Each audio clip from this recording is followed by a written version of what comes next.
मैयत को दफन करने के बाद फिर एक रस्म होती ताज़ियत की और सब लोग वापस घर आते हैं और वापस घर आने से पहले ही बिरयानी के भगोने बन करके तैयार रहते हैं। अब गरीब बेचारा जिसके भाई का इंतकाल हुआ, जिसके बाप का इंतकाल हुआ, वो एक एक साहब को पकड़ पकड़ कर खाना खिला रहे, अरे खाना खा के जाना, खाना खा के जाना, अरे थोड़ा खा लो, खा के जाना।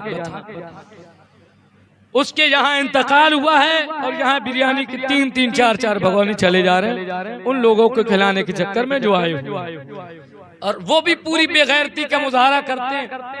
एक बार नहीं 3-3 बार बिरयानी लेकर के खा के ही जाते हैं पेट भर। दूर से आया है, परेशान है, तो अहले बस्ती चाहें तो उसे खाना खिला दें। ऐसा नहीं है कि पड़ोस के लोग, आसपास के लोग जितने आए वो सब बिरयानी खा के जाएंगे। समझ ना, कोई दूर का आदमी है, बड़ी दूर का है, भूखा प्यासा है, तो उसे खिला दिया जाए, कोई बात। समझ ना, तो ये 4-4 5-5 भगोने जो बिरयानी बन रही है ये बंद की जाए, क्योंकि शरीयत का हुक्म है। आला हज़रत फतह भाई रज़विया में इरशाद फरमाते हैं कि दावत जो है वो खुशी के मौके पे मशरू है, गम के मौके पे दावत बिदाते शनिया कबीहा। समझ रहे? तो ये बंद होना चाहिए। उसके बाद हमें मैयत के लिए ज्यादा से ज्यादा ईसाले सवाब करना चाहिए, ज्यादा से ज्यादा।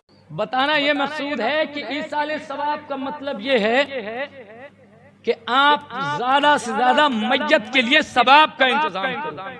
कुरान मजीद पढ़ो, गरीबों मिस्कीनों को खाना खिलाओ, गरीबों को कपड़ा पहनाओ, गरीबों की मदद करो, बीमारों का इलाज कराओ, ज्यादा से ज्यादा तस्बीहात पढ़ो, कुरान मजीद पढ़ो, उसका ईसाले सवाब मैयत को करो।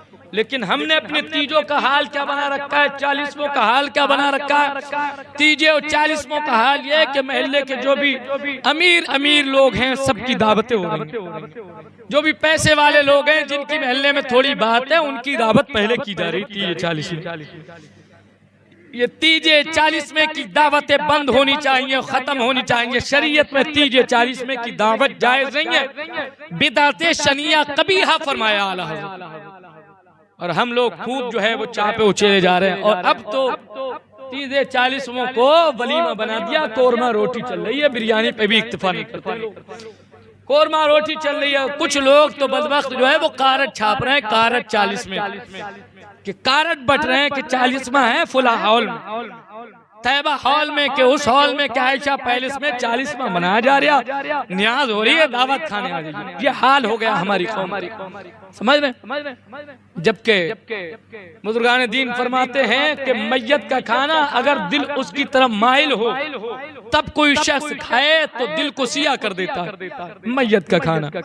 और यहाँ चौड़े होकर के जा रहे हैं, खा पी के आ रहे हैं, पेट पे हाथ फेर कर। उसके लिए ईसाले सवाब करो जितना ही ज्यादा। गरीबों को खाना खिलाओ, तो गरीब दरकिनार पूरे महल्ले के गरीब तो एक तरफ पड़े हुए अमीर बिरयानी खा रहे हैं।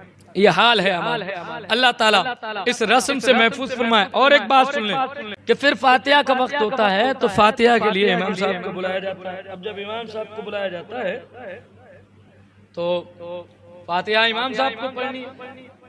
अब 2-4 लोग आए हुए होते हैं मैयत में, वो अच्छे बनने के लिए कुरान शरीफ खुद पढ़ते हैं, सोचते हैं लाओ कुल वल्लाह तो मैं पढ़ी दूं ताकि घर वाले देख ले कि हाँ फुला साहब ने कुल वल्लाह पढ़ी, अलहम्दु शरीफ तो मैं पढ़ी दूं, लाओ फुला सूरत तो मैं पढ़ी दूं। और ऐसा बेड़ा गर्क करता है, लगता है कि इसे बाहर ले जाके अभी मारे। इतना गलत कुरान शरीफ पढ़ता है, उसके बावजूद भी पढ़ता जरूर है ताकि घर वाले देख ले कि हाँ भाई फुला साहब ने पढ़ा। अबे तू मैयत के लिए ईसाले सवाब की नियत से पढ़ रहा है या अपने अजाब के लिए पढ़ रहा है? इतना गलत कुरान शरीफ पढ़ेगा और हर फातिहा में कुल वल्लाह पढ़ेगा, हर फातिहा में पढ़ेगा। इसे 2-4 बार समझा भी दो तब भी मानेगा नहीं। ज्यादा समझा दो तो कह देंगे फुला मुफ्ती के सामने हमने पढ़ा था, फुला मुफ्ती के सामने हमने पढ़ा था, फुला के सामने हमने पढ़ा था। अब उसने कुछ नहीं कहा तेरे शर की वजह से कि तू वो तुझसे कह देता तो तू उस पर चढ़ बैठता, इसलिए उस गरीब ने तुझसे कुछ कहा नहीं कि मत पढ़, लेकिन तू अल्लाह के वास्ते बाज आ जा। जब अच्छे कलाम पाक पढ़ने वाले हैं तो तुझे पढ़ने की कोई जरूरत नहीं, तू चुपचाप कलमा तैयबा ही पढ़ करके ईसाले सवाब कर। कुरान शरीफ तुझे पढ़ने की कोई जरूरत नहीं, दूसरे पढ़ने वाले मौजूद। और एक बात होती है फातिहा के मुतालिक, वो ये होती है कि जब इमाम साहब कह देंगे पढ़ के अल्लाहुम्मा सल्ली अला मोहम्मद, तो कान में आके कहेगा कि इतने कलाएं पाक हैं, इतनी ये हैं, इतनी दुरूद पाक हैं, इतनी फला चीजें। जब तूने इशारे सवाब की नियत से पढ़ा तो अल्लाह ने उसी वक्त पहुंचा दिया, और अगर बताने की जरूरत है तो जब पहुंचे उसी वक्त बता दे, या बीच फातिहा में याद आ रहा। और फिर एक बात और होती है कि वो नाम का नंबर आता है तो कभी नाम इधर उधर हो जाता, कभी मोहम्मद की जगह अली आखिर में या अहमद बढ़ा देते हैं। किसी का नाम है खादिम तो कहते हैं मोहम्मद खादिम की रूह को पता, तो कह रहे नहीं खादिम खान नहीं, क्या नाम तो उनका खादिम खान था, वो खान छोड़ दिया और मोहम्मद खाली कह दिया। अम्मा ये फातिहा हो रही है, आधार कार्ड से लिंक हो रहा है। अल्लाह ताला तो जानता है कि किसे तुझे इसाले सवाब किया, किसे भेजना। तो ये रस्में खत्म करो अपने दरमियान से, और जो कुछ भी कलाएं पाक पढ़ो, तुम खुद भी बख्शने वाले हो, तुम दुआ करोगे अल्लाह ताला पहुंचा देगा, वरना पहले बता दो।